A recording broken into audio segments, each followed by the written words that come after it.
Monsieur Daudet. J'ai 11 ans et il pleut sur ma maison. On sent l'orage qui approche. L'atmosphère pèse. L'air du temps a chaussé ses semelles de plomb. J'entends des silences lourds. La tension monte. Une odeur de poudre à canon se dégage des gestes et des paroles. On sent la hargne, on sent la peur. Ça va barder. Je le sais, j'ai l'habitude. Je n'y peux rien. Je devrais juste subir et attendre que ça passe, comme l'orage. Tout ça ne me regarde pas, c'est ce qu'il m'a dit. Un éclair assassin traverse son regard, tranchant comme une lame trop bien affûtée. Le tonnerre gronde, la foudre va bientôt s'abattre. C'est une question de minutes. Je me réfugie dans la chambre de tous mes rêves et de mes cauchemars aussi. Dans le lieu de mes secrets les plus secrets, le refuge de mes non-dits et de mes silences, qui voudraient hurler. Mais je me tais. J'introduis la cassette trouvée dans le vieux Walkman que j'ai acheté au marché aux puces pour quelques dollars, et je branche les écouteurs. Comme chaque fois, une voix m'attend, une voix qui me transporte ailleurs dans ces moments-là.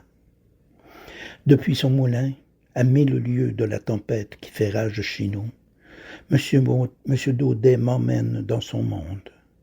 Il me raconte l'histoire d'une vaillante petite chèvre qui voulait voir le monde, ou du bon curé gourmand d'un petit village au nom plutôt rigolo, sur cette autre planète appelée Provence, avec son Mistral et le chant de ses cigales. Un lieu figé dans le temps et surtout loin d'ici, où je m'enfuirai, ça c'est sûr, dès que je le pourrai. Mais pour l'instant, je dois rester impuissant devant le malheur de l'être que j'aime le plus au monde, ma mère. J'ai 11 ans et j'ai honte. Je voudrais être Superman, ou mieux Mommyman, et l'arracher aux griffes du monstre. J'ai honte et je sais que j'aurai honte demain, après et encore après, jusqu'à ma mort. Mais je ne fais rien, ne dis rien. Je suis lâche. Face à lui, j'obtempère.